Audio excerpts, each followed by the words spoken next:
Itong NX LED floodlight, bigla na lang namatay. So nasira.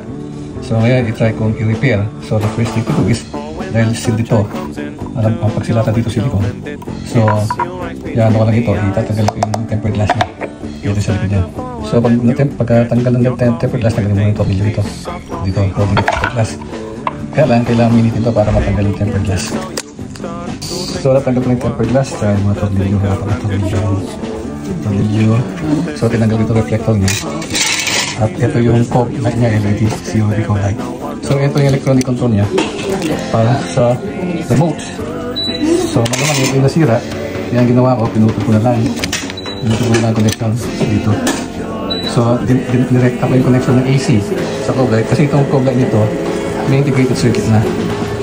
So hopefully it will work. I-try natin ngayon. Isasaksak natin kung iilaw. Crossing our fingers, sana umilaw at hindi sumabog. Wow!